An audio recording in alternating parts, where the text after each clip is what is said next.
Everybody ready?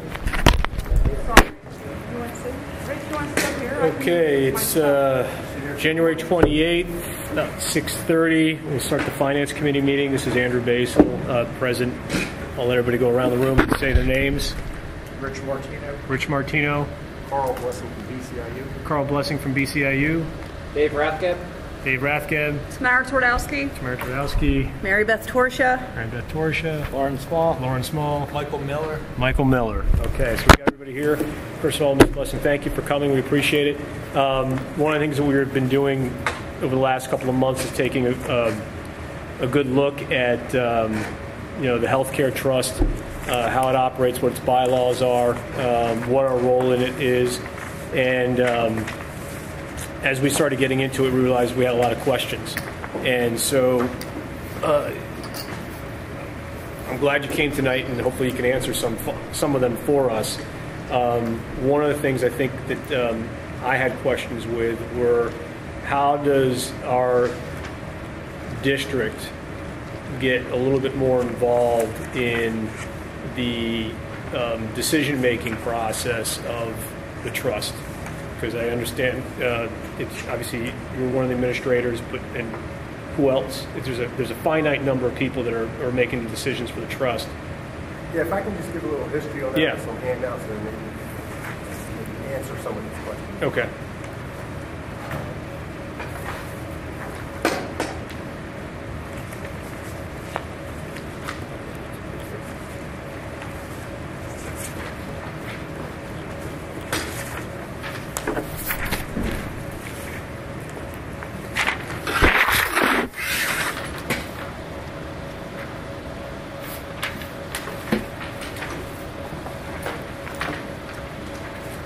Okay, basically the trust, you can see that the school districts and the entities that are members of the trust over there in the first column. So there's 14 of the school districts in Berks County are members of the trust. The ones that are not are Boyertown, Reading, Concord, Weiser, and Twin Valley. And then there's one district out of the county in Schuylkill County, Pineville, that, as you can see on the list. And then you have the Reading Muhlenberg Career and Tech Center and the Berks Career and Tech Center and the BCIU. And there's also one other entity that has their employees insured through the trust, and that's the Berks EIT, which has changed their name to TCC now. So, but they are not voting members. So all those other entities, as you can see in the management column, have a management representative on the board. And then over there in the labor column has a labor representative on it. Right. The people with the stars next to their name are executive board members. So there's 6 management and 6 labor. And a lot of the decisions and the recommendations that come to the full board goes through that executive board.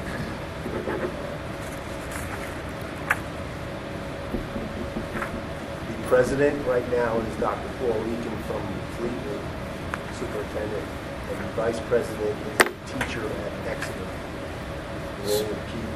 And so Paul Eakin, he's the superintendent?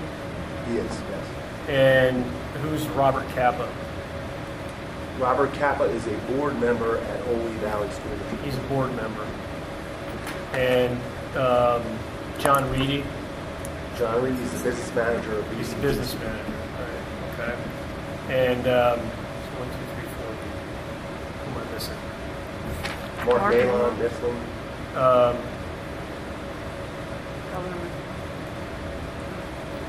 Yeah, Mark. Is he a board member? Or is he? He is executive. All executive board are also on the board, so he is an executive board member. No. Is he a board member in his school he's district? the business manager. Yes. He's a business manager. Okay. And I thought you said there's. Am I missing somebody? I got 5 there. It's myself. You mentioned Elizabeth? Excellent. Oh yeah, Elizabeth. So is Elizabeth? What is her role in Exeter? Elizabeth Weber. She is the HR director at Exeter. HR director. Okay. So I guess one of the questions I had, and I get why business managers and superintendents and HR directors are appointed to these boards, because board members get a little bit busy. But one of the things that sort of struck me was you have essentially the beneficiaries of the health insurance that's being provided managing their own plan, as opposed to board members who are elected by the public to make those executive decisions about what's happening in terms of the health insurance that's being provided. It's almost as if the foxes are watching the hen house, so to speak. And I don't mean that in a derogatory way, but those that if I got to choose what kind of health care I'm going to get at somebody else's dime, and I'm the one making the decisions for it. You see what I'm saying? It seems to be a conflict of interest. And that question has arisen in the past. Before there was this many board members, there was only I think a board of maybe 6 or 8 people that were deciding this for the whole county. Right. And that question came up even in the early 2000s from other board members saying, why is there more board representation? We're the ones voting on this. We're the ones that should be. And that's how Dr. Kappa got on the board. Right. What was the answer? Well, there was a lot of pushback on that, and that the only thing that they did at that point was to allow one board member on the Who's they? The board at that time. The board at that time pushed back on. No, they got a push from different boards around the county, and Yeah. they allowed that one board member to be the executive board to represent that. So when It's really up. That management side is really up to you board members as to who you appoint to be on that board. So I From guess your the next- district. Yeah, right, I understand that. So right now our business manager's sort of been appointed there de facto. But in terms of the executive directors, it's basically these representatives on the left, the management, that are deciding for the management side who the executive directors are going to be, the 6 executive directors? Right, when there's an opening, then we would appoint another. So it's only by appointment, but not by an election. That's correct. How do we change that? You'd have to change the bylaw. Okay. Well, I guess if every member was a board member on this side, you wouldn't have an issue. What's that? If every member on this side was a board member, then you wouldn't have an issue. That's true. Then whoever is going to be on the executive, then he's going to be automatically. Well, there are still a couple labor on the board, right? Oh yeah, well On it's the divided right. evenly between Yeah, labor, okay, but if yeah. everybody on the management side was a school board member, then the only people on the management side would be school board member. So how often does the executive committee rotate and change? Like when there's a vacancy? There's a vacancy. Just last year, there was an HR director on there from Mifflin that left for another job outside the county, and then Elizabeth Weber was appointed. There's no limit to the term of the executive committee. There's a limit to the term as a board member. I believe it's 4 years. Right, but the executive committee, it's not like they're 2-year terms or 3-year terms or. They're there indefinitely. So Lauren could be there if he was lucky enough to be on the executive committee by appointment by the others that are on the executive committee. He could be there for 10 years, theoretically. If he gets appointed as a board member from your board for another. Right. Well, And the bylaws are such that there will always be an even split with labor and management. That's correct. yes. Yeah. That's I mean, going back to your early question, Andrew, the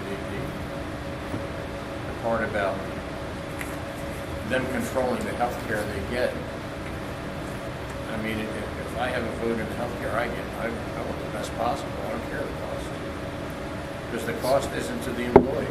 And I guess that's what I'm wondering is how do you guys reconcile that conflict of interest in terms of the fiduciary responsibility that you have in the executive director position, where, as somebody who's receiving the benefits that you're voting on, I mean, isn't that a conflict of interest? Whereas as a board member, if I was sitting on the executive board, I don't receive any benefits from what's being offered. And so there is no conflict of interest for me to vote one way. So you have half the board, which is made up of union employees, who are receiving the benefits, And the other, I don't know how many percentage of these, I mean, with the exception of Mr. Kappa, or Dr. Kappa, everybody else is also receiving the benefits from the trust. So what incentive is there to minimize our costs or to, you know, reduce the benefits that may be available, increase premiums, you know, or deductibles and things of that nature to get us a better plan? Like, how do we represent to the taxpayers that you know, that fiduciary responsibility is being met? Well, I can speak for myself. And I don't want you to think that, you know, I'm blaming you, but you're the guy sitting here who can explain it to us. So I appreciate you coming. And I can speak for myself. Yeah. I look at this as what's best for the IU. I look at it on the financial side, and for all the other districts that are members of this trust. We're up against it in this county with, you know, these PSERS increases and budgets and so forth. And we're having our own budget problems at the IU, cash flow problems and so forth. So I know since I've been on this board, first of all, since I've been on the board, along with a couple of business managers, we're the ones that pushed to be self-funded. Because we were fully insured, other than, you know, we just started at 12-13. We were fully insured only a year before that. And we're also the ones that are pushing to make benefit changes to the plan to save money. And I don't look at it as, yeah, it's the benefits I'm receiving, but I want to look at it as what's best for not only the employees, but also what's reasonable for the taxpayers. And that's the way I look at this thing. I know that there's a number of us that have pushed for plan changes to make the benefits more in line with what is out there in the private sector, and it's hard to do. Oh, yeah, because you got the other half. Do that when you push for plan changes. Yes. What's the reaction from the labor members? They don't want to hear anything about it. Yeah, of course. What's the reaction from the management side? I think we're all in line, especially on the executive board. We made what some people would consider, and maybe I'll send out this next name out there.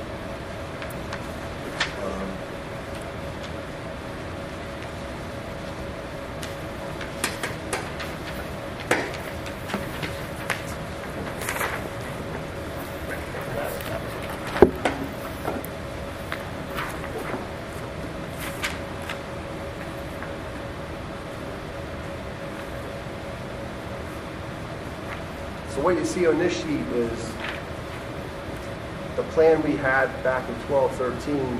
We have two options out there, PPO and comprehensive.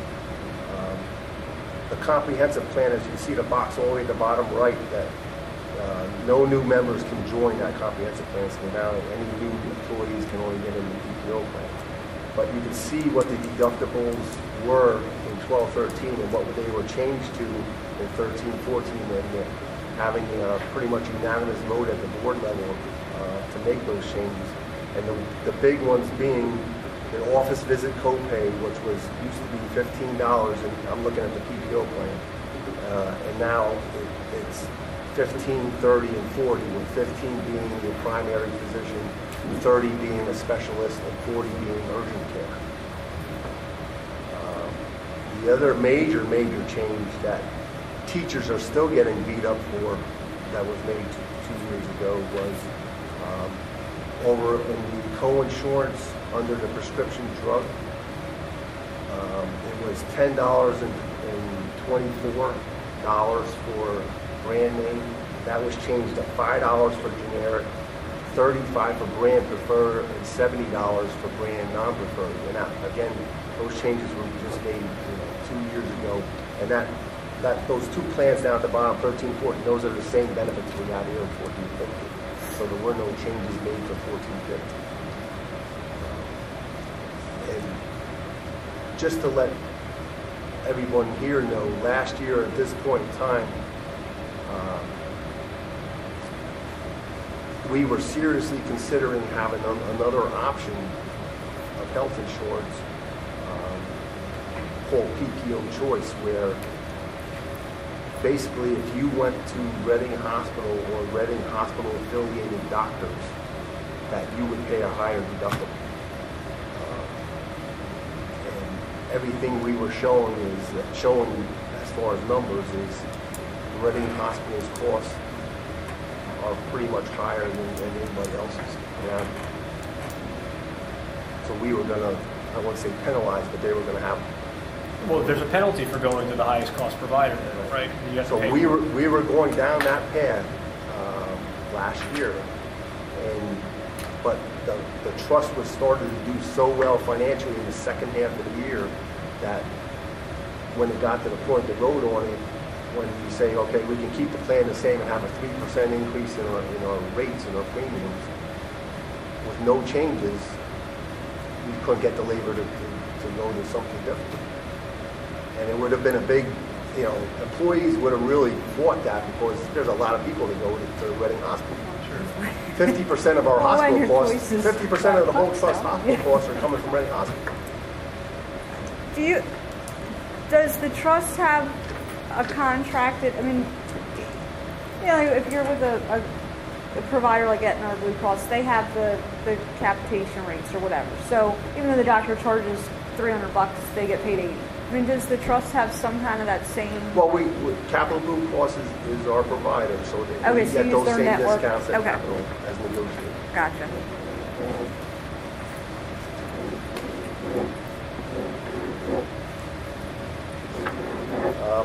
The other thing I like to just hand out is where the premiums have been and the percentage increases have been.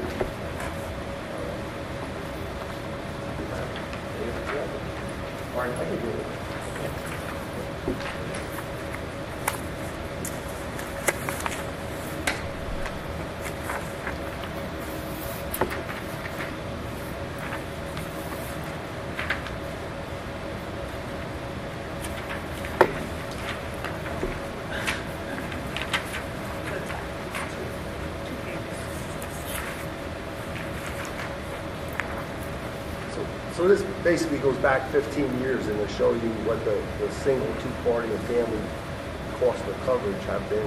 And you can see, obviously, probably not surprising to a lot of people what they've gone up over the last 15 years. And then on the second page is the percentage of increase. So again, 12-13 was our first year self-funded. We artificially made the rate 9% that first year to build that reserve the first year for a self-funded plan. And then our increases since then, since the first year, was 5.5% in 13-14, 3% in 14-15.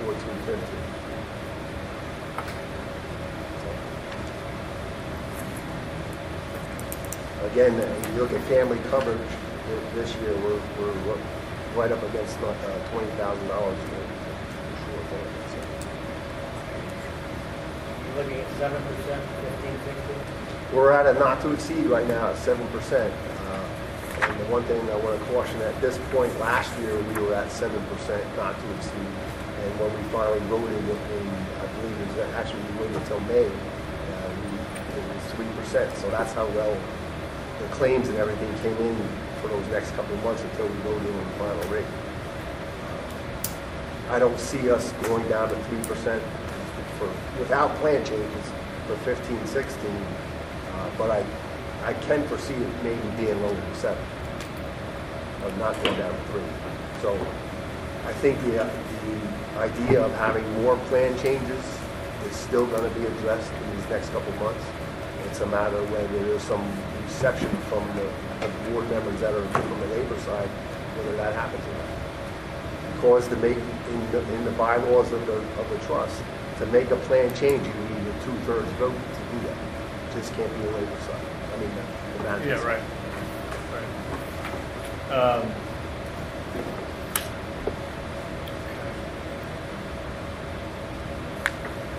So once you're in the trust, you stay in the trust? You have to? Well, you have to give a 1-year notice to get out of the trust. And, it's not as easy as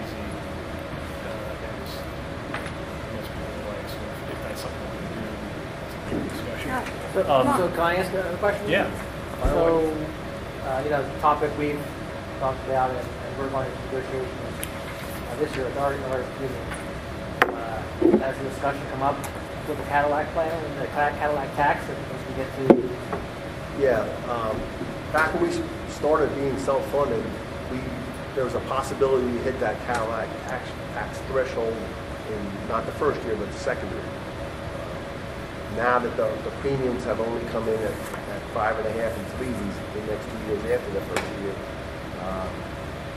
we're probably looking at not hitting that till like 2022 or 2023.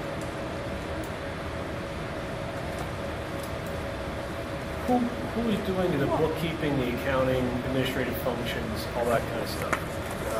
They're called PATH. The company's name is PATH Administrators. They're up in Camp Hill. PATH Administrators? PATH. P-A-T-H. P-A-T-H. Okay, that's right, okay. And what do they charge? I mean, is it a percent? If you look at Lauren sent out, there was a couple months worth of bills, which had all the, I think that was the attachment number 3, was it, Lauren? Third one?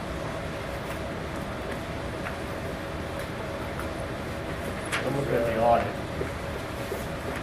January's bill, January 2015, was $2,416 for the month of January, and then they attend the board meeting, come to the board with $300. It was like the third attachment. Okay. And how often do you guys rebid that administrative contract? Well, they've been there since we started being self-funded, so I'd have to go back and look at how many year contract it is. Okay. I'm not sure. No, I'm just curious. I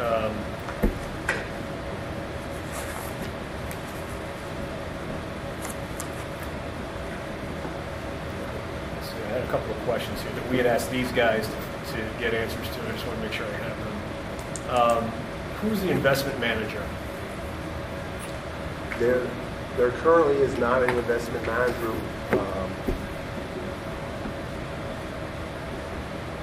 Obviously, we're not at all thrilled with getting a 0.1% on the money that we're getting. So we have, what, about 21 million sitting? Correct. Right. At the end of January, it's $21,673,000. So we just went out and got RFPs from different banks just recently, and Fulton was just chosen at January's executive board meeting to do the investment. And they will give us. They're saying they can get us somewhere with like a 1 point, as high as a 1.33 on our investments. And on our daily money that we do on a regular basis, they're going to give us a 0.35. So how much money, how much working capital do you guys need in a given 30-day period? Of the 21 million that you have sitting there, how much of that is dedicated to working capital for processing of claims and all that other kind of stuff? Because you've got cash flow coming in from all the different school districts on a monthly basis and cash going out. I'm just kind of curious, what's your working capital threshold?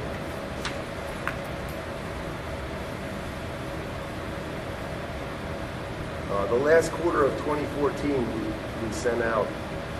October was about 6.4 million. The next month was about November was about 5.4 million, and then December was 5.5 million.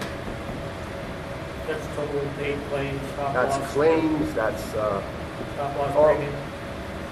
That's stop loss premium. That's other Admin costs, expenses, prescription benefits, It's everything. And how much administrative fee of capital costs.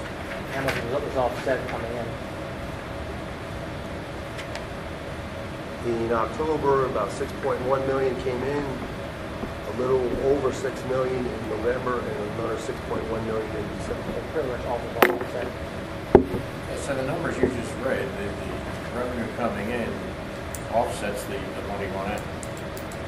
So Other than why would we have 21 million? October, where it was a loss of 260, almost 265,000. But it's still, you look over the 3 months, it's close to a wash. So why would you have all 21 million sitting in a 1% account? That decision is going to be made by the executive board of how much we put away in investments. Or the actuary that is a consultant to the board. Who's is that? gonna, Conrad Siegel. Conrad Siegel? is probably going to recommend that we have so many months in liquid cash in case we have a really bad month. So that's still being talked about how much we're going to sock away and get that better investment rate. Right. But, okay, so I guess the question for us is, if you got $21 million sitting there, $22 million, and you're using, your working capital is being covered by the revenue on a monthly basis. All right, granted, they may say, all right, well, hang on another 2 months or whatever, 3 months, because you're going to have, I can't imagine they're going to tell you to hang on $18 million in emergency cash. I mean, that seems like that's excessive. No, it's not going to be out. Yeah, so maybe an extra month or something like that in terms of Off the top of my head, I would say we're going to at least invest probably somewhere between $7.5 and $10 million. Okay, I mean, I would be pushing it more towards the 10 if I was in the driver's seat. But so the 10 million, where are you guys thinking you're going to be putting the money? Is it in? Well, Fulton's going to do it for us. I know, but where are they putting the money? They're going to put it in anything that's approved by Act 72. And that's part of the bylaws of the trust. So they said, what, 1%? I would think between treasuries and munis. Treasuries and maybe some collateralized CDs. A little higher than that.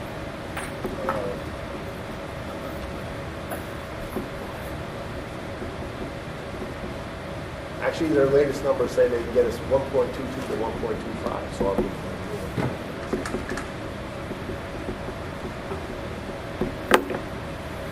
What's the stop loss structure? Actually, I just got some numbers from the actuary today. They're saying that as of now, after 2.5 years of being self-funded, our premiums have been about 3.06 million, and our recovery, stop loss recoveries or claims have been 3.36 million. And how is the stop loss itself structured? 350,000. 350,000 aggregate, or what does the 350 represent? That's Per the- employee? Yeah, Per claim. Per claim. Right.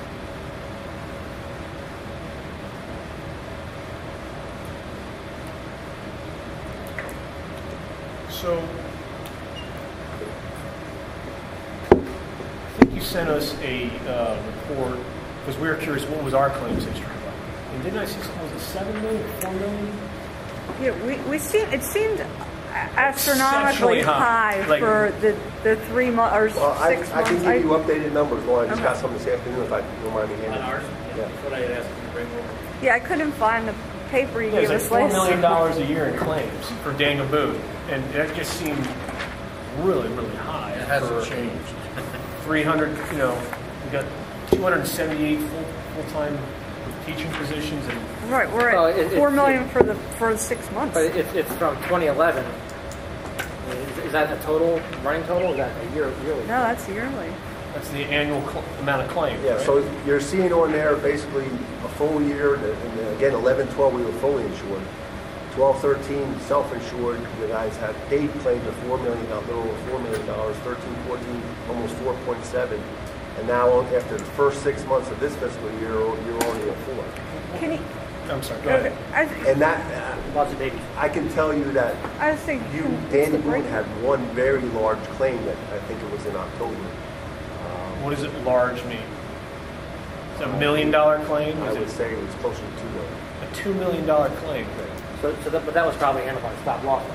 Stop loss, it was sent to stop loss. Yeah. But that doesn't show, that just shows what the total claim would have been, even though the stop loss kicked in, or I'd have to find out, because again, I just got these numbers this afternoon, but I would say that. So this Looking is- at that number, it probably does.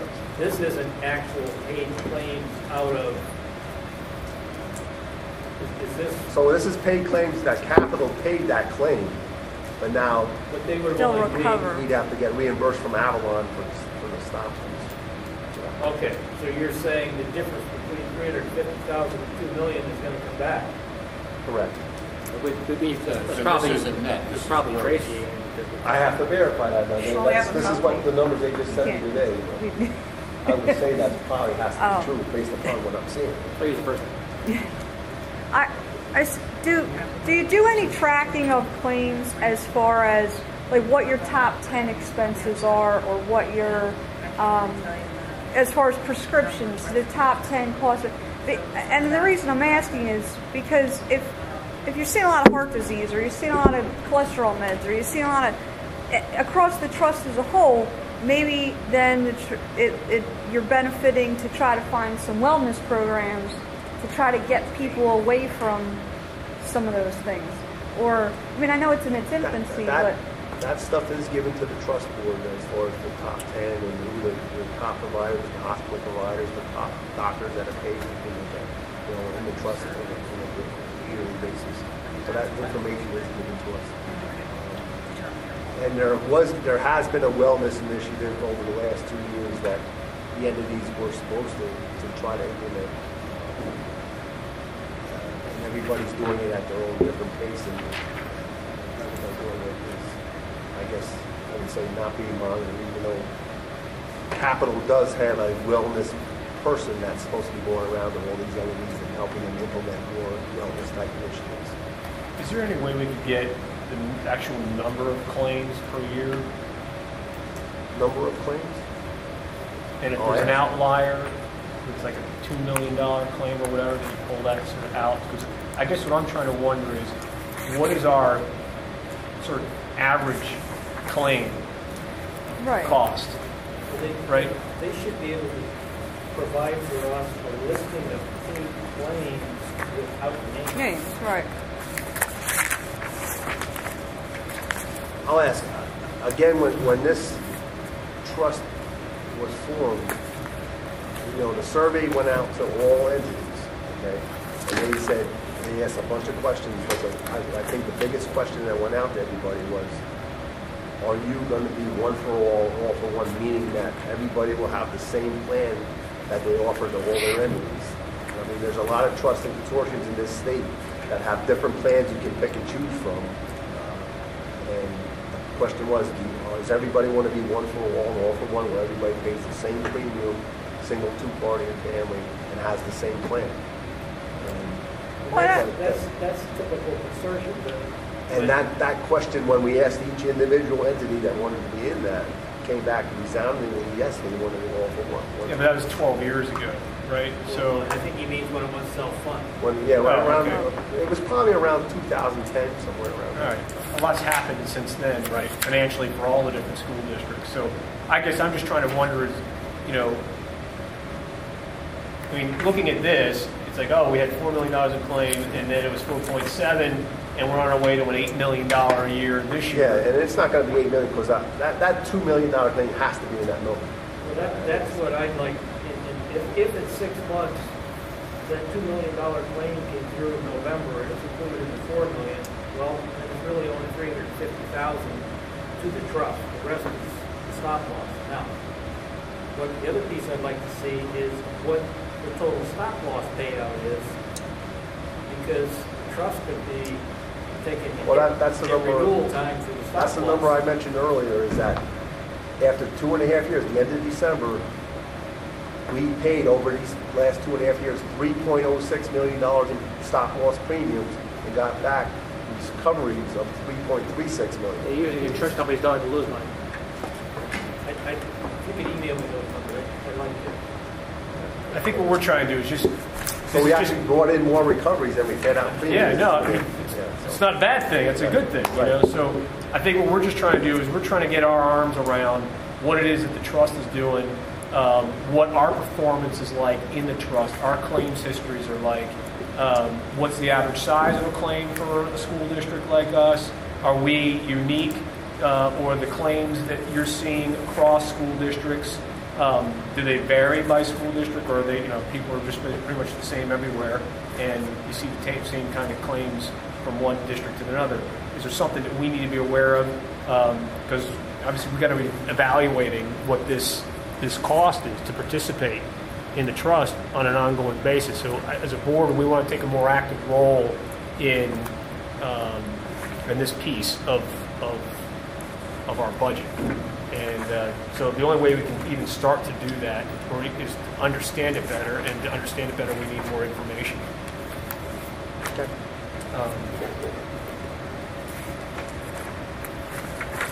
And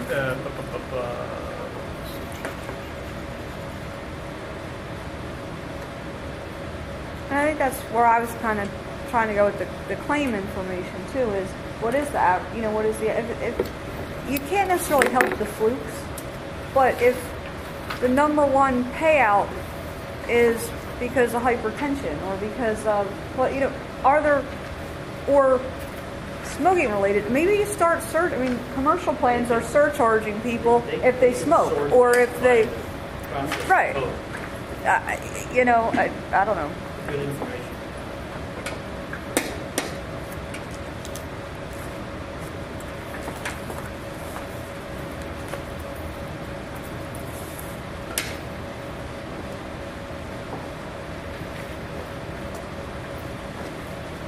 Your executive board meets. Is it possible for someone like Lauren, who is a trustee, to attend those meetings and ask questions?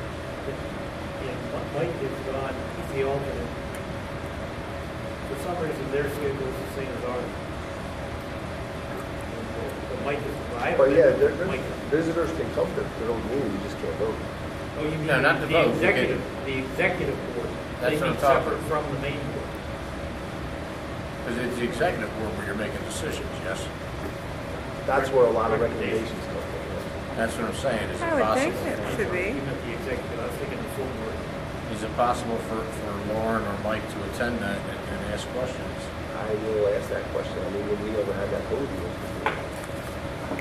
Is it the school district that gives the incentive of giving money back to employees if they don't take a family plan? That's ours too? Colder. Okay. Colder, the payment blue. Right. That's right.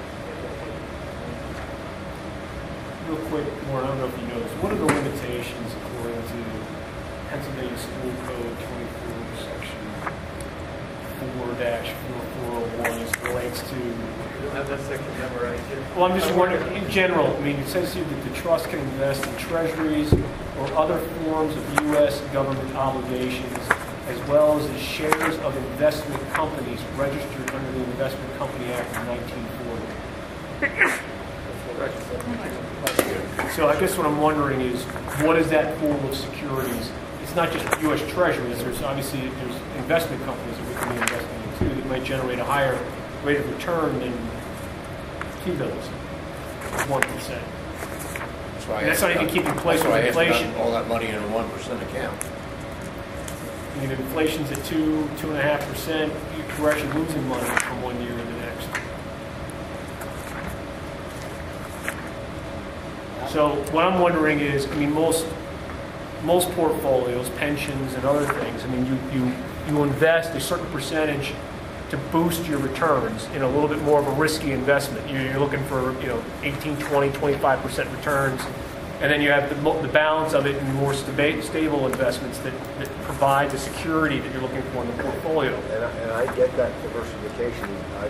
My personal opinion is, if we try to propose more riskier investments for this trust, it will go with that. Well, do the members of the trust, I mean, I'm not suggesting you go for, some high-risk investment. I'm just, even an 8% return on, $5 million is going to earn you more than what you're earning at 1% with $20 million. I mean, we're losing money right now just based on inflation. You have less today, you have less tomorrow than you do today, just based on inflation. So we're not doing ourselves a favor by just, hey, we're going to accept 1% CDs or treasuries or something else. I mean, we're dead in the water. I guess my question back to you as a board member, then why won't you invest in those things with your district money? What's that? Why won't you invest in those things with your district money? We don't have that. We don't have any money to invest. But we have looked at different things, sweep why accounts wouldn't and other other school things. districts in the state invest in those kind of things if they had money to invest? Well, I mean, they have in the past. All kinds of school districts have engaged in derivative products and other things to boost their returns. We're constantly looking to, invest the funds as we see fit. But quite frankly, I'd say our working capital, we're using. I mean, we've only got a couple $1 million sitting in our general fund, and we need at least $2 million a year in working capital at any given time. Even pensions accounts are really our pension accounts are getting a higher rate of. Oh, the pension accounts invested by the state. Right. They're getting 28, 30% returns. They're invested in private equity funds all over. Right. So, I just know that in the bylaws, we are limited in what kind of thing we invest. based on- clearly, I see it right here in the bylaws. I'm just curious. I would be curious to see what it is that Fulton Bank or whoever it is making the recommendations. What types of securities they'd be recommending to the trust to invest in. I mean, you can invest in the S&P market, for example, and you're investing in almost the whole market. You might have that with you, the Fulton and Smith.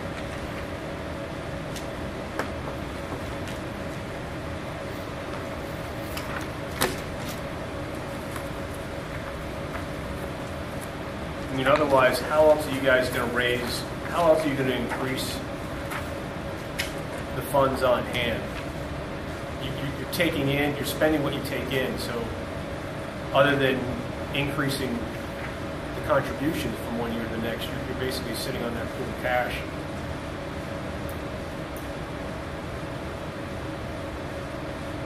That's not working for us. I mean, looking at Fulton's proposal, I would say most of the money was in FDI insured collateralized CDs. Yeah. They're not paying squat. And they're not going to pay squat. I mean, we just put money in 3-year CDs to get 0.65%. What's the deal? You know, some of them being invested for a number of years, some of them 1 year, some of them 2 years, 3 years. So, I mean, what are your thoughts on that? You sit on the executive board. I mean, do you think we ought to be making, pick a number, $1 million at 8%, you're going to be getting, You know, obviously, we all want the highest return for the money. I mean, that's a given. I think there's a lot of, especially business managers, running scared these days because of things that have happened in the past with derivatives, the swaps. that was high risk. That was uber high risk. I mean, you're betting black or red. You know what I mean? That's You're exactly rolling the right. dice. Which way is it going up or down? It's a 50-50 shot. But, I think when you invest in the broader market, you can invest in the Wilshire 5000, you can invest in whatever. You're going to see a better rate of return. And almost all the time you will see a better rate of return. I just think that there's a lot of conservative people in this county, especially, that'll be a hard sell to do. I just had this discussion with Citizens Bank, and he's laying out options for me, and I said, so this account pays me nothing, and this account pays me next to nothing. I mean, that's what they're all. Right. Yeah, I know, but we're all individuals. We all have to invest our money and that sort of thing. And you can either stick it in a mattress, right, and hope for the best, which is essentially what we're doing with this money. We're not making any money on it. We're actually losing money. Or you take a small piece of it and invest it, and you let that work. It's called capital for a reason. You've got to invest that capital and make it work for you to derive a better return on the balance of it. I don't think if you took out of $21 million, you take 10% of that and you invest it in something that's going to boost your return, at least to keep pace with inflation. You're putting the portfolio at risk. You're putting $2 million out of $20 million, into an investment. It's not 100% risk. You're not betting black or red. You're investing in a pool of securities that are going to perform over time and deliver a better rate of return. I think that's being fiduciarily responsible to your stakeholders. I still don't think they can do that, though. I don't think the code allows that. Well, that's the question I'm asking. You're allowed to invest in investment vehicles. But it says... Are you reading the code? Yes. It says, shares of investment company registered under the Investment Securities Act, whose shares are registered under the Securities Act of 1933, provided that the following are met. A, only investments of the company that are authorized for school districts under 1 through 4, which if you look above 1 through 4 goes through the treasury, short-term obligations, deposits and savings accounts, then it also says that it can be investments. So investments of a company rated to the highest category by a nationally recognized rating agency, which I assume they're referring to, AAA. So you're talking about 400, Fortune 100, Fortune 500 companies. Well, there's only, I don't think there's any AAA rated companies left anymore. I think maybe GE was one, but I don't even think they get AAA anymore. I don't think anybody. If nobody gets the highest rating, then whatever the highest rating is below that is now the highest rating. I mean, like, I just don't think they're I just don't think they're allowed to invest in stocks. I don't think that's. I'd like to know the answer to that question. What are you allowed to invest in? Everybody just I know assumes as a it's school district we CDs. can't invest in stocks. Well, it's not. I mean, they can. Whatever it is. They can invest in any state agency as well, or any municipal. Well, municipal bonds usually have a yield of at least 5% for crying out loud. But if you recall several years back, obviously you got to be careful with those because the one was that one they funded, that golf course they funded, which went belly up. Help. Yeah. So, but obviously any government obligation, any go bonds would be a decent investment in that. If you go out right now, if you go out about 5 to 7 years, I think the yield is probably something like 2.22 or something, 2.25. Double to one. But still, you're keeping pace with inflation. But still not anywhere near the stock returns. But I just don't think that's allowed under school code.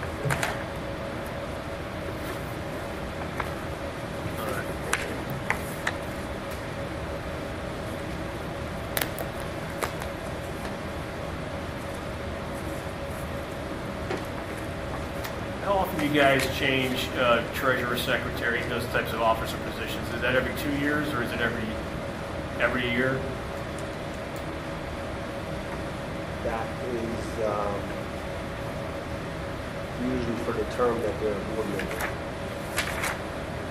So if I was appointed as a board member on July 1st, 2014, and it's a 4-year term, I thought the trusts were 2-year terms.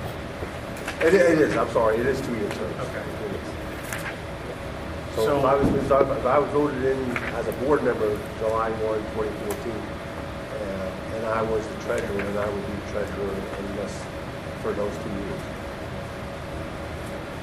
And what happens at the end of your term if you're reappointed to the board? You stay the treasurer, or does Reappointed by the executive. So the executive board then votes who's the president, secretary, and treasurer amongst themselves, and they do that how often? I guess I'm just trying to get a sense. What is the executive board? What are the parameters for the executive board in terms of how they operate? Like, what do you mean by how they operate? Well, I know that of the list of people you have here, right, under management, the list of trustees, these are appointed for 2 years, right?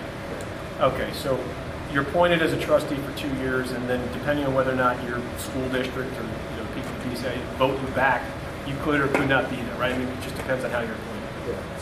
So. And then I'll just go to the example last year when the HR director of Mifflin, who was an executive board member, left for another job. Betty Weber was appointed by the management side of the full board to be that replacement on the executive board. right. And So if that would have been an officer position, she would have been appointed as that officer. So you have the 14 trustees, right? And then above that, you got the 6.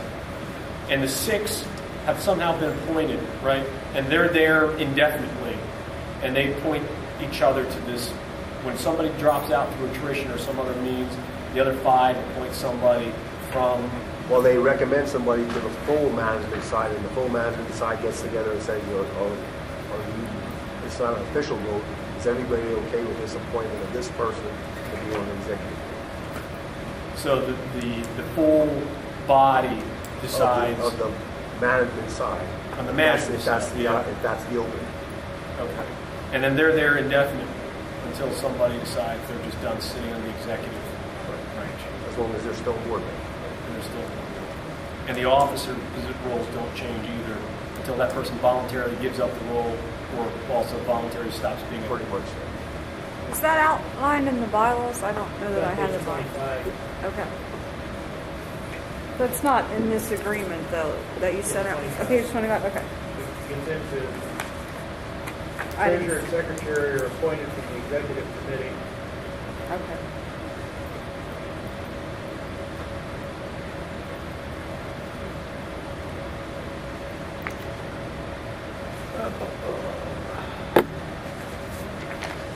Provide for the terms of office and such. If, It seems odd that there's no expiration for, Well, it looks like they're trying to read your, talk about them. Provided for the terms of office.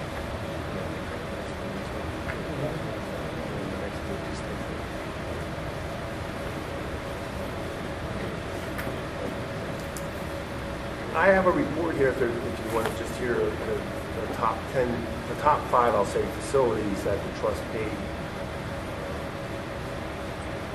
I think maybe since we've been self-funded, I'm sure the Reading Hospital as hospitals. Reading Hospital has been, they've returned 58.6% of our claims hospital costs. St. Joe's was 10.3%, Lehigh Valley 10.1%. Hershey Medical Center, 5.3, and the next one was Surgical Institute of Reading, 3.4. Reading was 58%, and they're the highest cost provider of all of them. And then the actual doctors' facilities, number 1 paid by the trust was Keystone Orthopedic Specialist. Next was Arthritis and Osteoporosis Center. Third was Reading Pediatrics. Fourth was Reading Anesthesia Associates, and fifth was Digestive Disease Associates.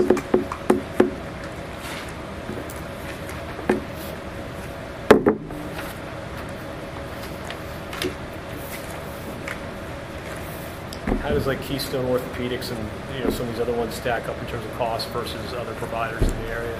Are they all universal and all the same in terms of what they charge for their healthcare? No. So are they one of the lower cost providers, one of the higher cost providers in the area? Do you have the same issue with them as you do with Reading? If they are, and I don't know if they are related to Reading. I mean, basically this is telling me that we paid them $661,000 as a trust. But just like any doctor, they can charge basically what they want. I guess Reading Hospital, if you're related to Reading Hospital, Reading Health Systems, they probably have some kind of parameters that live within that brand. Do you guys consult with, whether it's outside consultants or other trusts or others in the administration of healthcare because obviously you guys are school administrators, right? You're not in the field of health insurance. That's not what you're trained in. That's not your specialty. You guys consult with those that are, so you get some, I don't know, you're not trying to figure things out on your own when questions come up, or if there's a better way of doing things, if those solutions are being presented to you as options that you could consider to improve the functions of the trust? And I consider Conrad Siegel basically not only an actuary, but pretty much a consultant on things like that. And then Capital themselves, because they have no vested, once we're self-funded, they just pay the claims, and we pay them an administrative cost. So obviously they have some suggestions that we listen to as far as ways to save costs. But the number one thing last year was they have something on Capital Blue Plus has something on the website that you can go out there and say you had to have a knee replacement. Okay? You could go out there right now and say anywhere within a 20-mile radius of where you live, give us any, give me all the places I can go to get this knee replacement, and it'll give you the range of cost of all the facilities will charge for that knee replacement. And that's when you look at that on a lot of these top procedures that people have. Reading hospitals cost, just on those top procedures are much higher than anything around here.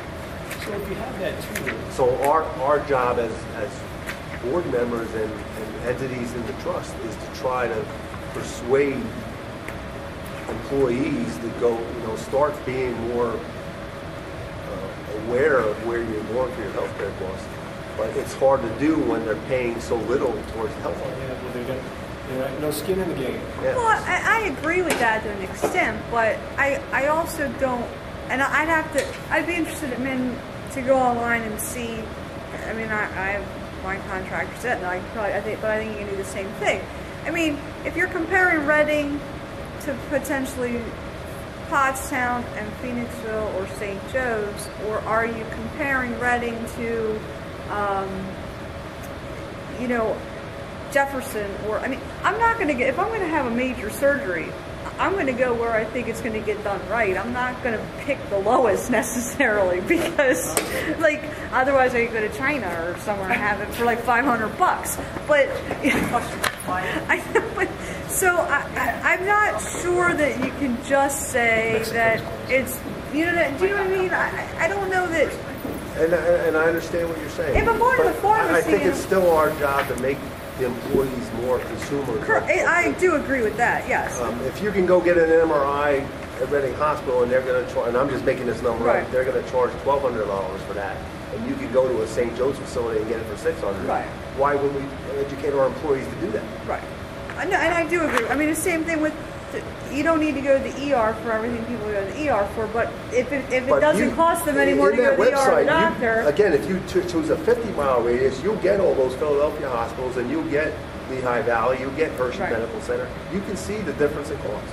And sometimes it's very alarming when you see how much Reading charge. How many participants are in our trust? How many participants do you know are in our trust? Is it 5,000? I have it right here.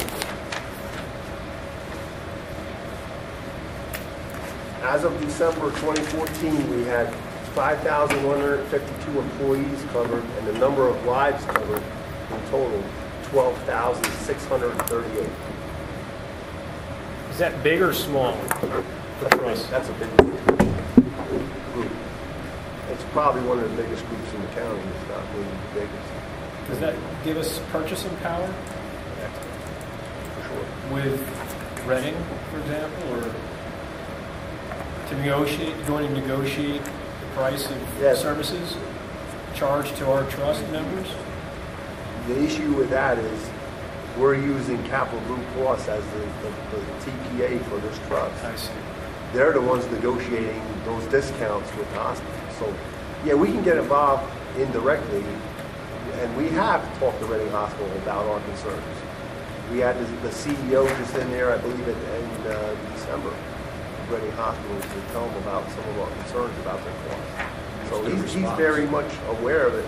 Well, at first it was enough denial, but when we said last year that if we were fully insured, and we went to a PPO choice, which is basically Reading Hospital is not even in network anymore, we could have saved something like 15% on our premiums. That tells you that Reading Hospital is charged. You're telling me that we're spending $6 million a month on claims overall. That's $72 million a year. 60% of that's going to Reading Hospital. So 58.6% of just the hospital costs, not all claims. That's just hospital. Okay. I don't have any other questions. Dave? Mara? Nice.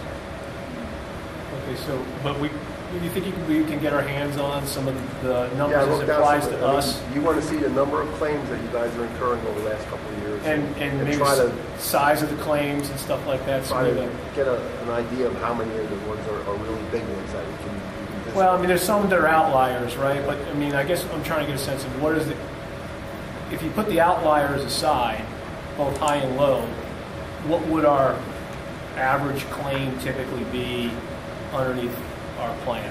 You know, on a year in, year out basis. I mean, is it a $50,000 claim? You know, or are we paying $150,000? I don't know what the number is there. That would be surprising. I mean, I don't. I have no idea. Again, I can tell you that I don't get any information, the district by district. I just get the total for Yeah. the trust itself. So I get no information showing me what each district's doing. I mean, And that was all the all for one for all. Yeah. No, I got it. Yeah.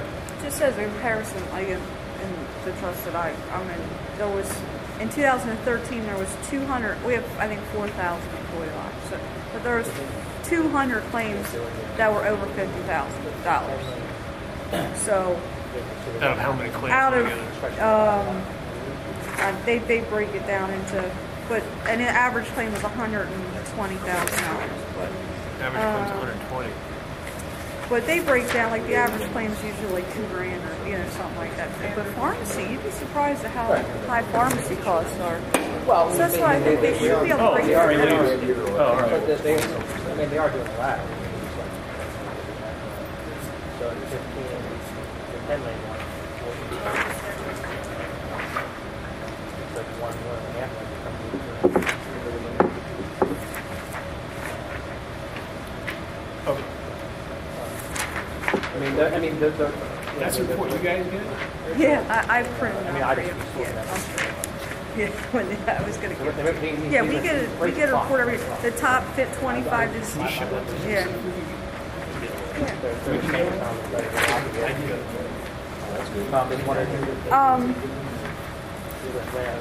Seven.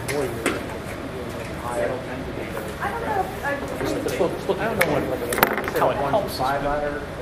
Not having any data, you don't even know what questions to ask. So I just They should stretch the ladder out a little bit. probably make me feel worse, but or it may make me feel better that we're actually in a good spot. Andrew just asked if I could show you the trust we do, like we get English before, and I can show stuff like they break out, or, and this is for not specific, it's for a regular trust, but it kind of shows you, so you have an idea of what your large claims are, and I have to have information over anything. they break down my questions. claims You don't have any under 1,000, information. claims that are, so you kind of have an idea of where claims fall, and then, that's what I was saying, like with they kind of break out the top 25. Okay, the trust No, board, you just okay. want to see Because it where kind of, where okay, your claims you got fall. 4,000. And then how do you go into that population and mitigate those types of claims? Or Maybe they start looking at that and going. It's a lot of stress, right? Exactly, right. Give everybody a stress ball. Andrew, the trust board does get some of this, like the top 25, Yeah. like drugs. I don't have or that with me, disease. but Right. we do get, every year we get. is there a way we can get something like that from the Daniel Boone district pooled employees? I like pulled out for the Half start should be able to district. pull that out. Because you're paying half an administrative fee to administer the plan. I mean, they've got the data. Blue Cross. and The data's there. pay the It's just fine. how you pull it out, yeah. I'll find out. I'll try to. I'm get just it. curious. I mean, You're paying two separate fees, I believe. One to Blue Cross to pay the claim. Correct. And one to PATH to be the The administrator. accountant. That's right. Well, because it might help us as a district try to figure out, maybe you throw incentives out there for wellness. Maybe you give people, $50 to go do something. In reality, though, we have to do that. Look, when all the districts have to do that, it's just we did that. It's not going to have that much effect on the overall Well, trust pool, right? it is if our claims are this big every year. I think. I mean, if it does, because if I don't know, I think it's still every little bit helps. You're right. It is cost shared, so everybody should be doing it. But if for some reason our claims are going up 16% a year, even if we can pull them down to 5%, I would think it still helps the overall. And also in negotiations with with the teachers or in conveying to the public why our expenses are so high, people have to understand the cost of healthcare. When you're paying $10 at the doctor's office, you have no idea what the cost of healthcare is, right? But when you're sitting there saying, look, this is what it's costing us as a district to provide this level of care to people, and there's a breaking point, right? We only have so many dollars, and if our premiums are going up by 15 or 7 or whatever it is % a year because of these types of claims, we have to do more, take more ownership over the information and make sure we're conveying it to the population so they understand what the impact is on us as a school and as trust. Not only that, I would think the consortium would want to know why our claims are so high. We are not the largest school district. Right. Yet it seems like we have one whopping percentage of the claims. Well, again, we don't see that by individual district. We used to. Well, When they were you don't even look at that. Oh, wow. You're looking at $4 million for us for and last year. that's by Design, because That's you by don't want to design know. because Well, you're going from to what I create heard before infighting. I was on the board when it was fully insured, and everybody was getting every month they were getting a report by district, by entity, claims versus premiums. Everybody started pointing at each other. Right. Right. And it just Well, and that's what everybody should be doing their part to try to keep claims so down. right but- now we don't get to see that. Huh. I think at least the executive board would. Because if you've got an issue in one particular district, right, that's the habitual I mean, offender. I know I call when we it- bring that subject up to Conrad Siegel, who does, they do this stuff for all around the state for all kinds of Yeah. people. They say, yeah, you might see a 2 or 3 year period where somebody's doing really well, and other people really have high claims for like a 2 year Well, period. actually, just But it's a cycle. Yeah. That's going to switch. I you think know, it's the next 2 taking years. out size. If you get a couple It's- cancers there's no such thing as or a catastrophic, yeah. unhealthy school district. No, but entities, there can be a culture of abuse $6 million within a But bureaucracy. in just that district. Yeah. Yeah. You see that. You see that nepotism and other things going on in certain school districts Well- that, you know what I'm saying? Where it becomes part of the culture to abuse Entitlement the culture. system and they abuse it in all forms, whether it's healthcare or other things. If I'm not off, I mean, you said their prescription's paying out about $6 million a month. So that's Yeah. $72 million a year, 18 entities, that's average $4 million. So a year. So average if we're paying $4 million a year. But that's an average among all the different school districts. Are we? Just an average. Right? But if you took it based on the number of employees, Right. That's yeah. That's what I'm saying. are we high? Are we low? Well, we're kind of probably in the middle. They're probably in the middle, I would say. So, all right, just switching gears. Anybody have any other questions on the health trust stuff? No. Okay. First of all, thank you for going through all that with us. We really appreciate it. You did answer a lot of questions for us, so that's great. The second thing is the transition house, where we have you guys have a lease with us, and we're glad to have you there. And I was thrilled when that worked out a number of years ago. I know we have a lease. I think what we're trying to do now is on an annual basis, just make sure that as a board we're voting on the lease and renewing it and that type of thing. And right now, I think you guys are paying $1,000 a month, and we're paying the utilities, which is about $2,500 a year, another $200 a month. I think we had proposed was it facilities or at the board level? I can't recall. At facilities. The facilities. At the renewal of the lease, asking you guys to pay for the utilities going forward Yeah, instead of increasing the lease payment. $100 the first year and then utilities the second year.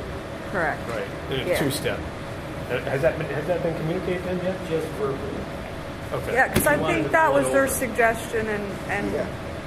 So it's $100 a month from January through what? I guess December. it's a February. it's a February. So February to February. February 27th. It started on leap year, My- I think. 29th. The last thing I have, because I just saw this email, actually, I was So supposed $100 a month increase from February the 14th to February 15th. February 15th February to February 16th. 16th. Correct. Well, let's just start with a lease date. Is that an appropriate time to start a lease in February with the That's what it is population? currently. It's right there on that. I know it is currently, but we can sign a Normally, lease. no. Okay. So, what would be the best time to start and end I a mean, most lease? of our leases, and we lease a lot of different things, it's usually July through June. Okay, so we could do that. We could change the lease date here, so it becomes an 18-month, and then from then on, it's every June to July, that type of thing. So, I mean, that's the first thing we do is change the term of the lease, and then, I guess, beginning in July of 15, paying $100 a month through June of 16, and then from July of 16 through. What do you want to raise it? If it ends February 2015, when we do the 1100 Make from this renewal vote on July 1st. from March 1st to I guess the what I'm next thinking is this lease July. would start. When does this lease start? February 1st. February 28th, it ends. All right, so let's just say it's March 1st, Or right? 27th, right. You're going to make this lease March 2015 through June of 2016, Right.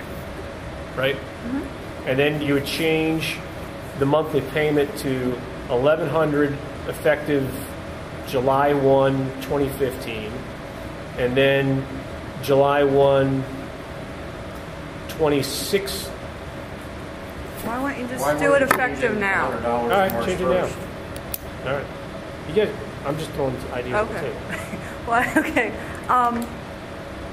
I don't. I mean, I would think if you just start the 1100 when it real rolls over in March or February 28th, and then in July of 2016 or 2017. 2016.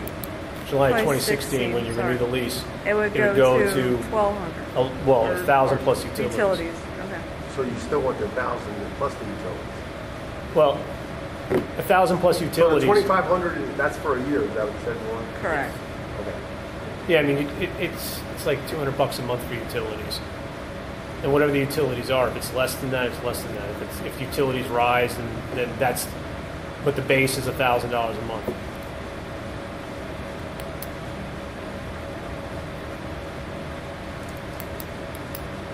So we weren't looking to raise it to 1,100 and then 1,100 plus utilities on top of that. It was the $100 a 1,000 month plus was just a step. You could say half the utilities in year one and then full utilities in year two, but the base rent stays the same at 1,000.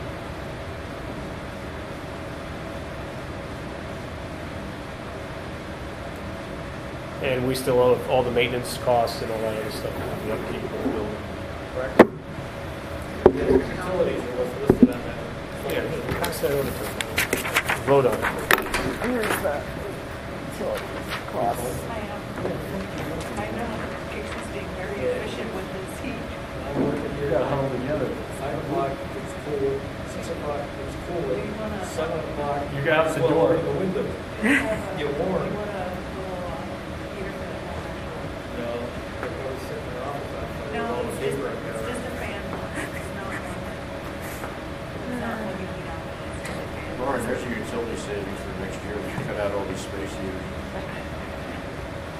Tell people to pack a sweater when they come in the door. I have multiple. It was apartments. 53 degrees in my office last week. I couldn't get it. Something went. I was just like, come fix it. But it was 53. We all had little space heaters. Probably your apologizer for warmer than the cabin. He walked in and he goes, it's warmer outside than it is in here.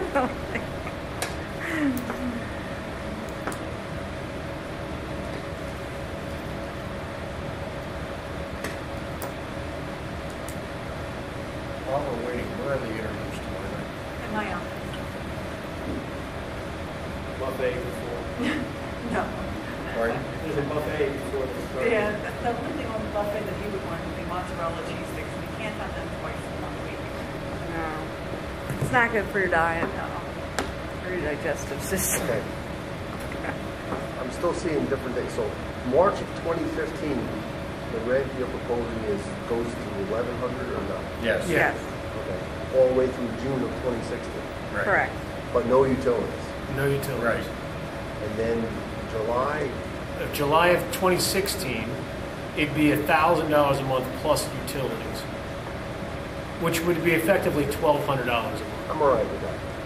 And then, that's what it is going for.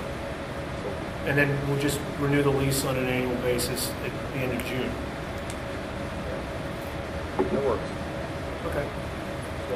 Ryan, he's got to take them for this week. Okay. Yeah, I guess have them draw it up. What are you going to vote for that? Is that a conflict of interest? Am I allowed to vote on? That'd be two vote. You can't vote on taking the IU Well, out. I that's think it. it's a good deal. I think you can vote for it on both states. That sounds like a conflict of Have you interest. vacate the place, I was gonna move into it for $1,000. That's not a bad idea. For you? Plus We're utilities. going to watch a Super Bowl there. We're going to watch a Super Bowl there Sunday night. Cool. Sure, it raises the cost of utilities. You want that back? Or? He can have it if he wants it. You don't like that? What is that? That's the utilities. Mike's email to make? No, that's the utilities. Yeah, but isn't that what that is? Just an email from Mike? No, to make? that's your costs. Yeah, I understand. Yeah, but it Yeah. Mike emailed Lauren Yeah, what the Mike can utility send me has. another one. Yeah, you're right. Yeah, you can keep it. Okay. Well, they emailed you, unless you erased it, you still have it. I think you'll find, I haven't erased it. I Well, hate sort- I think hate that's all we sorting have for email. you. If you have questions for us, we're happy I to don't think entertain so. them. We have, I have to talk with Lauren about a transportation issue at some point this week. I'll give you a call. I All right? think that's good. Hey, thank you so much Thank for you, coming. yes. Thank you. How were the directions getting in here? Excellent. Didn't get lost. Nice meeting you. Didn't want him to use the GPS after dark. That is a After quick, dark. That is a quick turn, though. Pardon? That's a quick turn off the road there. By the cemetery? Yeah. Yeah. I Yeah, said, watch the sneaks up on side. I said, You said. do we have a lecture? Maybe we should put a light on that sign. Let's get a light on the flagpole I did. I told him, I turned the Take a river glow to the stick side. I told so him to that come you to can our put side. that one to rest. I'm more worried about You people can stick getting a here. solar light. Yeah, I don't want people to get here, so let them. sun's got it. At night, you're not here usually. I am here, I don't need anybody else to be here. You just need like a little red. I actually drove right past it. The one that I was coming, I guess usually I'm coming this way. I usually drive in with you not in. When I come from Tony's, I come that way because I used to come up and around, but then I saw everybody else going out the inn, and I'm like, well, then I can come in the out. And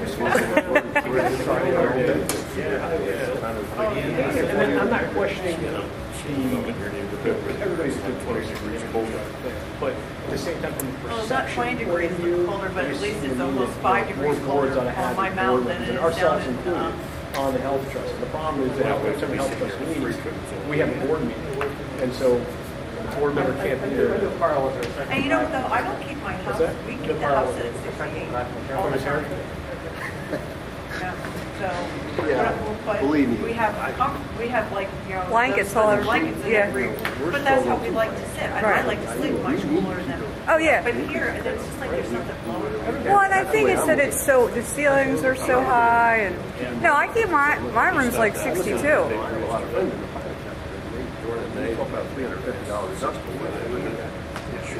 It's 2 to 5. It's crazy. Yeah, 2 to 5 grand for deductible. Yeah, $350 for deductible. My goodness, that's a good night out. See, mine's 5,000, I think.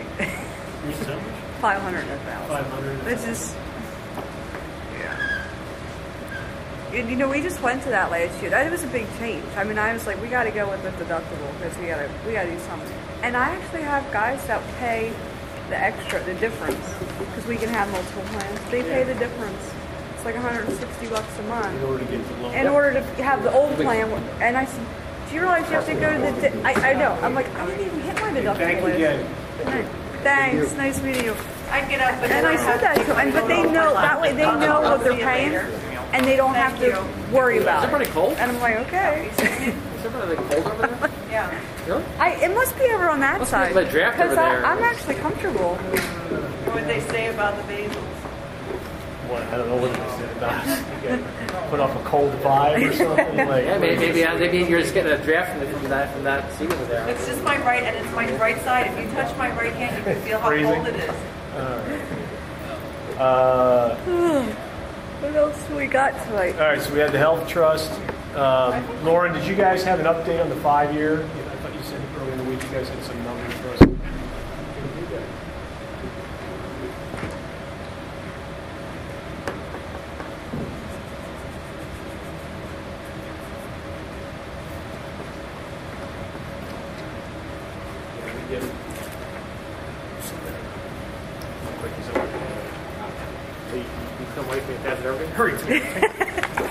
Here you go. I was going to hand it around for He you. was going to pass them around. I like to see you get up and walk around. That the lights are on all the time. You know, we need Don't something. they go off anymore? Is that No. changed?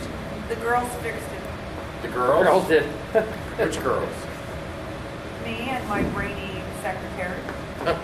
Gave them a roll of duct tape. and Administrative that's how it worked. assistant. They don't like Oh, being yeah. called I'm sorry. secretaries. So I don't have to sit here Administrative anymore. professionals. Sorry. Nope, you can sit wherever you want now. All right, Lauren, you want to walk us through this now? All right, big change since the last time I distributed. We did receive what appears to be positive confirmation on our access numbers. So on the first page, under federal revenue access, we have increased both the 14-15 and the 15-16 columns by 100,000, and that's conservative. So based on the numbers we're seeing now, so we're saying that 14-15 we should be receiving 550,000, and 15-16 we're saying 410, but we know we're being conservative with that number. But that revenue can only be utilized to offset our costs that are associated directly to that. But one of the things we were doing, I know Dr. Otto was first like, we got to start utilizing the access funds. Before they really weren't being used, or they're being used in a very narrow description, you know, and we broadened that to cover more of our costs. And now this revenue is based upon the actual billings that we have to submit in order, and then it's calculated back to us. So it's legitimate expenses. Well, yeah, it's legitimate expenses. Okay.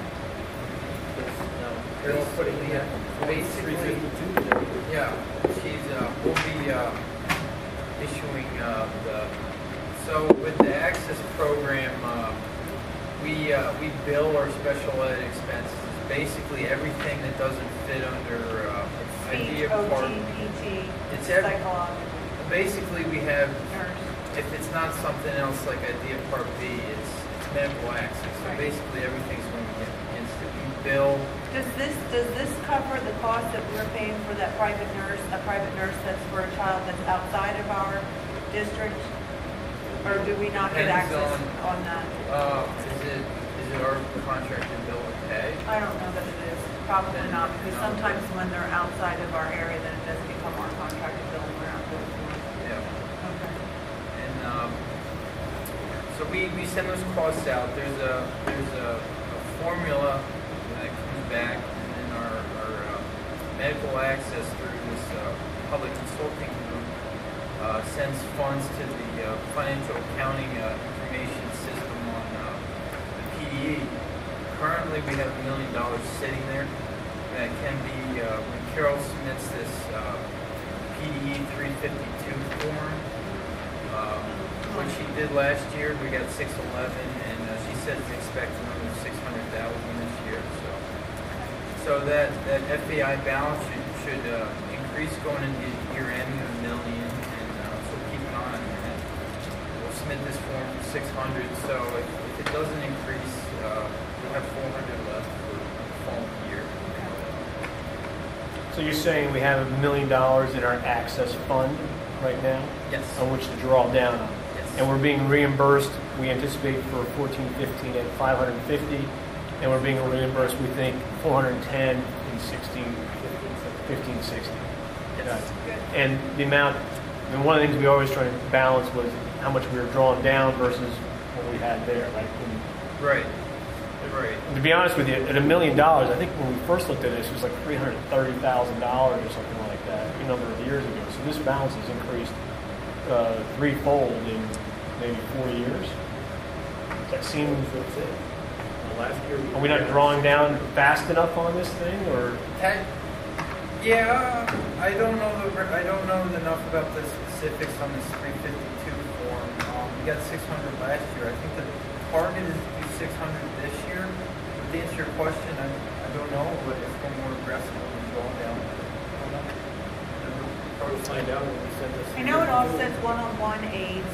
It should be offsetting one-on-one aides. It should be tied to a psychologist's salary. It should be tied to some nursing salary, a portion of nurses for whatever they may be providing, OT, PT contract that we have with Allsouls. And I believe there's a speech person that should be. And they eliminated something now, the actual time doesn't give us random time stuff. Since this new entity, you cannot go for any Right. No, it's all direct medically related costs. That's the numbers that are coming in now. I guess what I'm just wondering is whether we ought to, that's the reimbursements that are coming. I'm just wondering if we got $1 million out there, if there's more stuff we ought to be charging towards this account than we currently are. I think we're right on with that, with what we Okay. are charging for. Yeah, I do believe that we have, that Shelley has done a really good job of overseeing that and making sure that her secretary is getting the right information out to the right people. Yeah. And they've received a lot of in-servicing on it as well. So I do believe it. I was surprised by these numbers because my question, I guess, is, are we really having expenses that are equating to that? Because I'm thinking about my OT, some of these costs, but then again, it's double the amount of students that I.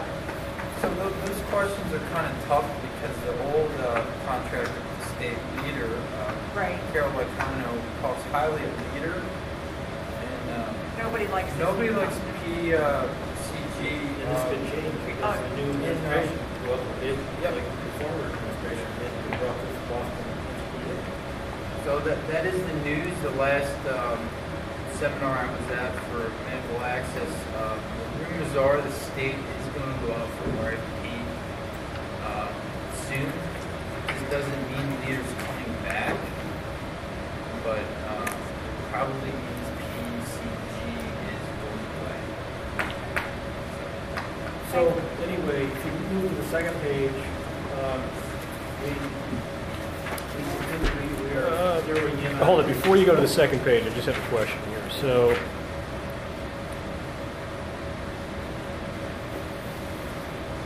my eyeball isn't spotting it just yet, but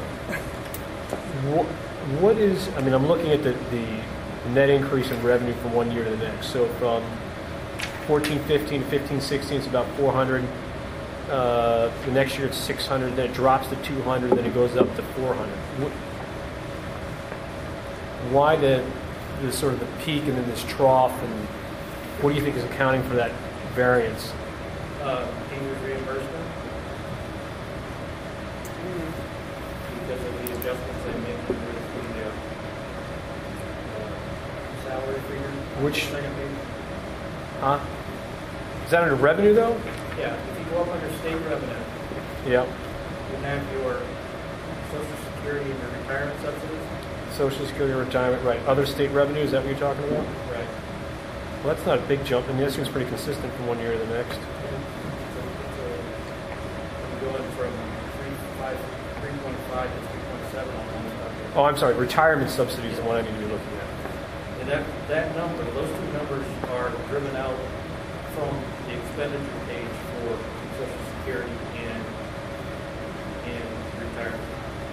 On the second page, roughly 50%, whatever we budget for an expenditure for Social Security and retirement, we budget 50% as revenue up top. Basically what it is. Oh, I see what it is. It's flattening out between 16, 17, 17, 18. But I put that placeholder in for Well, your. yeah, Social Security subsidies Now, are am I correct that 17, 18, you're factoring in the building closure with a reduction of 15? So that's why that number for Social You Security, just about put me through the roof. that's what that Social Security number is gone down as well. They asked me to put a I placeholder. know. You want me to give you the names of those positions? Yeah, good luck with that. They asked me to put a placeholder in 17, 18. Mary Beth said two of the positions were business officers. The same one's Mary Beth's Still contract. talking about the board. Yeah. Be a pink note on your door. My desk is already But that's part of what's driving that out. Okay. When you reduce the salaries, then that reduces Yep. the Social Security savings. Yep. Okay, but Okay. you wanted me to keep it short, that's No, I appreciate that. Thank you. what we're going to do. But getting back to next year, if you look at the second page, 15, 16, you're still standing at an ending fund balance for 14, 15 of 3.9, and 15, 16 is still just a little over 3 million. Yeah, I understand, Andrew's desire to see the building closure in there and having it as a placeholder, but I'm wondering if we should have like an A and a B version. Just so we can see what it would be with the building closure. I can do that. You mean without and with the building being open, but maybe some reduction in staff based on numbers going down. So we have I think the problem, and maybe I'm not, let me just, I think one of the issues that we ran into when we were looking at building closure versus the reduction of staff is most of the savings comes from the administrative side of things. The secretaries, the building principal, all those other things. That's where a large number of savings is. So if the building's open, you really don't see savings because you're not really reducing. That's my point. Yeah, you're not reducing the custodians. You're That's not my reducing, point. I think we need to see both sides. So one would be, okay, this is what happens if the building doesn't He's close. saying if the building doesn't If close. it doesn't close, then this is what happens. So I think we just need to have both versions so we can get a. Or maybe just pull it out as a separate line item. It'll be simpler just to maintain. Okay. Because there's so many different it affects so many different line items, right? Okay. You can do it.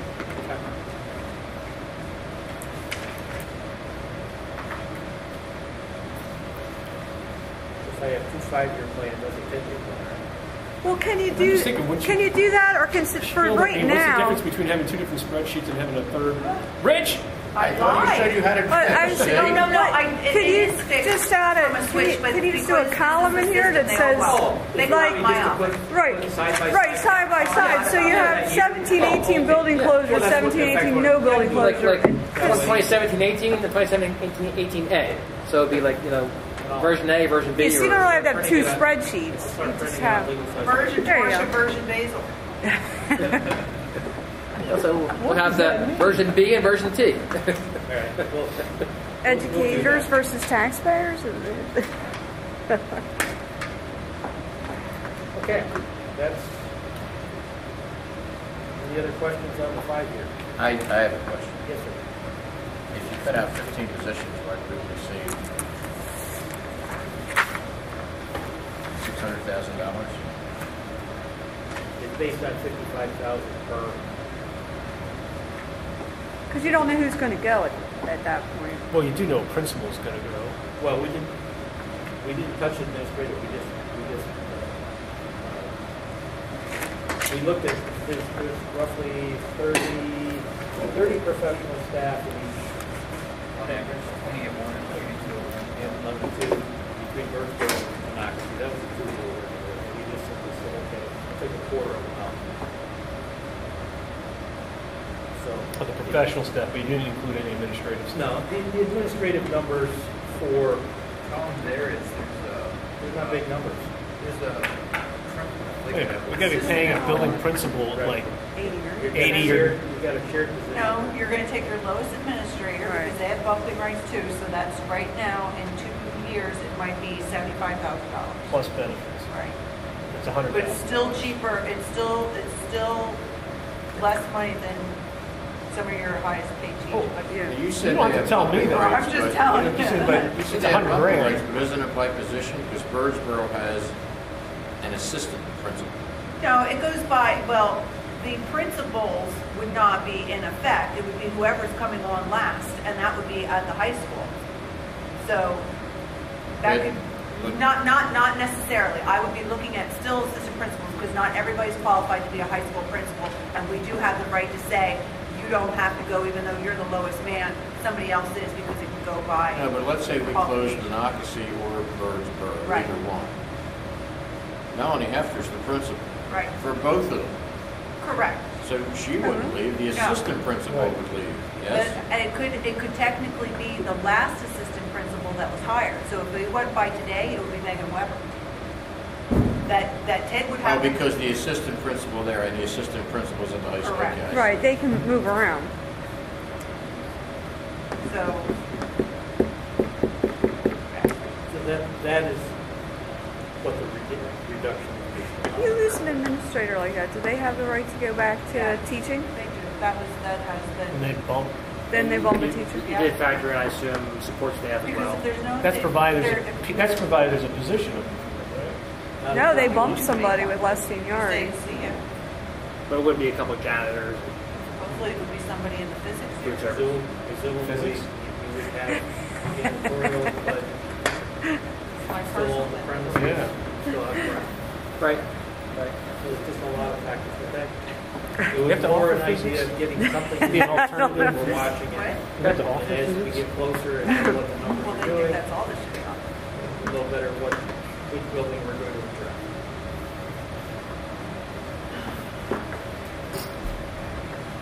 All right, so the big things here are you guys putting a placeholder for a building and the access funds. And we're staying tuned for the governor's. And this suggestion. reflects all the savings so far from the bond refinancing, Yes. as I see here on debt Down on the service. second page.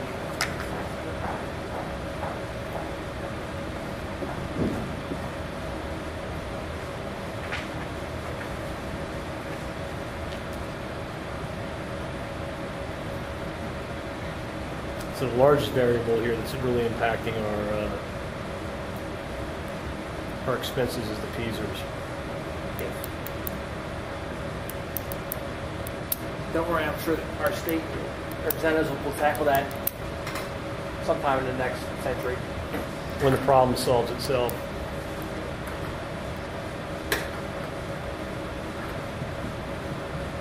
I'll just be thrilled to hear that you're being held harmless for basic ed section. This year. I'd like to see us be held harmless for our Title I. Well, that's federal, but I I mean, know, states, but states, I'd like to go with all of them. yeah. Any questions? No? How are we doing with the RFP for, The draft, I have a copy of it here, the draft is with the attorney for review, so I can get it out this week. There's actually 4 drafts. One says status quo. The other is management of employees by the district, but no high school, national school lunch program. And then the other 2 are management of employees by contract. What's the requested date for getting the bids back in? April.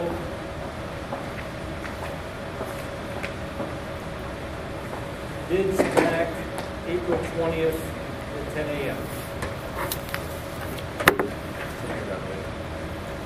what, That was a question from how many people does it go, I mean, how many different companies go out to bid for this? There's a PDE gives you a list. You advertise it. Newspapers, general circulation for 3 weeks, like any bid. And there's a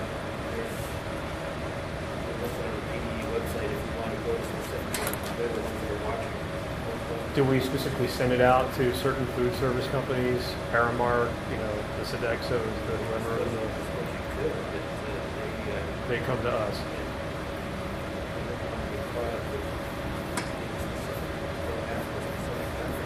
And I did put in $150,000 guarantee.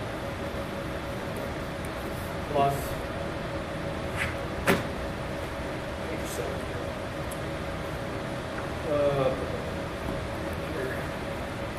The successful food service management company will pay the district $150,000 per year as performance guarantee regardless of operation profitability. Food service management company will manage operations equal to expenses annually. If the operation is in a deficit position at year end, food service management company will pay the district the amount of the deficit plus the guarantee.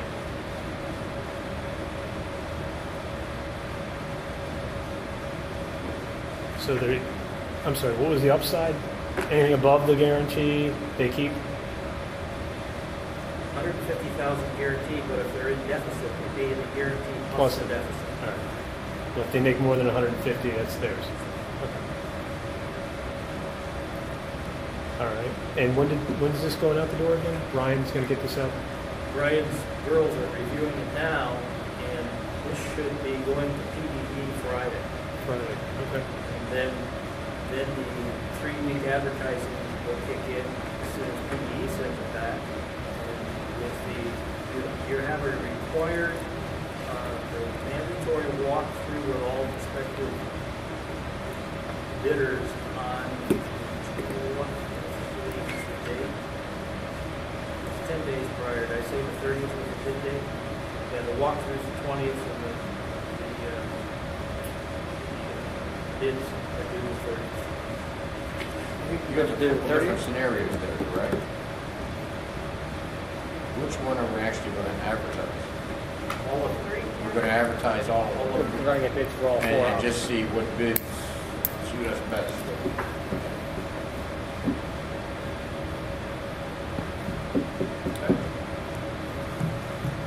I don't have anything else other than 3 biggies. You guys have anything else you need to bring our attention to? We have an issue that we were going to bring forward. Kendra, we asked for a breakdown.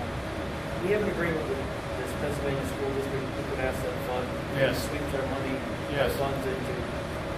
Well, we're not earning as much as we'd like to earn. What we would like to do is have a rep from Pennsylvania School District Liquid Asset at our next finance committee meeting to see what else we can do. Because we're not satisfied with what we're Are all the, because I do remember we went through this, I don't know, like 2 or 3 years ago, we did an audit of where all of our funds were sitting, Visit Bank and all these other places, and for a while, money was just sitting there and wasn't doing anything for us, and we kind of implemented a plan of a sweep, and all these funds are being swept out of these accounts immediately into the PSLF fund. That's still in effect, right? So that's the guideline Every day, or especially a big one, the tax one, it sweeps it down to a $10,000 daily balance. Right. And, with that said, with these CDs, currently where the district stands, we have about $3 million in liquid funds for operating expenses, and we have almost $13 million in CDs. Average maturity of 3 months out because we can't. you got to pay bills. We can't keep our money tied up too long, but we have an average maturity of 3 months. But with our fund balance, anywhere between 2 to 4 million, we can tie up for a year or up to a year. So we have some investment potential, but we're getting a 0.25%. I mean, the long-term CDs, we have CDs out 0.6, 0.8% on longer-term CDs, but the shorter-term are not really getting anything. I just don't think you're going to find anything in short term, though. We haven't found anything municipal-wise. I don't know. I mean, I was telling him, we just went into a 3-year CD. It's a 3-year flex, but it's 0.65. Even a wrap up for 5 years, it was like 1%. All right, well, just so you know, we're keeping an eye on this, and want to do it. The other visit I had was from the entity you're contracted with for the lockbox for tax collection. Yeah. And Isn't that Wells? Who's that? National Penn. Nat Penn, Over right. here in Boyertown. Yeah. But because of the agreement with Hislop to sweep everything when it hits 10, the most he ever has is 10 grand. He said, "Can I have a little more? I'm doing all this for you with the lockbox, collecting your taxes and all the rest." So that's something else we want to look at. Isn't he charging us for the collections? Yeah, but when you look at what he's charging, that's where it goes. We're doing all right. Well, at the time, he was charging us for it, but we had a lot of money sitting there. It was sitting there for 6, 7 months at a time, so no wonder he's complaining. Now we're sweeping, so. If you want to CD rates, I can tell you what they are right now if you want. Wrap Put your it around my hands head. up. What can you offer? I'm looking at my brokerage CDs that I have available, so I can tell you right now what the CD rates are if you want to know. Go for What it. you got for 3, 6 months and 3, 6 6, 9, and 12?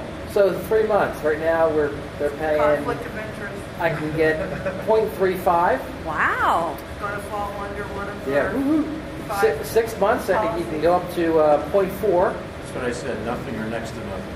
1 year, the best one I see is 0.55. Oh, God. We got one for 0.8. Wow, you keep We it. don't You need might want to invest your money. What bank are you? Where actually? Where are you at? I knew I would have. One West Bank NA. Not applicable? I think it's in Puerto Rico. I don't know if I'm allowed to send my money. It's still FDIC insured.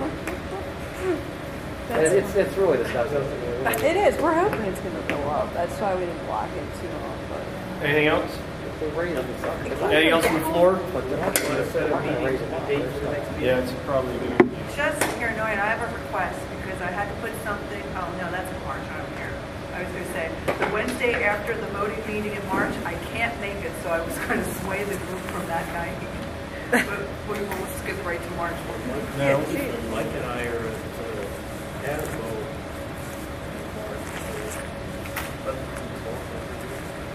We don't. We usually do a Thursday. It was just I mean, I had something to Yeah, do. we did a So normally Wednesday for Thursdays. Carl Blessing. Huh? We did a Carl Blessing said Wednesday's work for him. For one reason or the Oh, I don't care. But it doesn't make a difference to me. I mean, usually Mondays and Tuesdays are bad for me, but What's the? Okay, we're looking at February. yeah. We have a board meeting the 9th, another one the 23rd. Yes, could we do it the week before, like the 16th? Well, oh, that's. I mean, no, I'm just saying the week before. I That's don't a care. I already got 17th and 18th. I say you got Oh, the that's right. 17th and 18th. Yeah, but we're and- here early, so we could Why the stay. 16th? Oh, it's Washington. Well, Well, I've got a board meeting the 16th and the 19th that Alright. week, so I don't mind meeting, but if everybody else has got conflicts, that's a problem. Well, we got the good. I mean, what did they start at 6 or 5? I mean, Yeah, the 18th is at 5 and the 17th is at 6.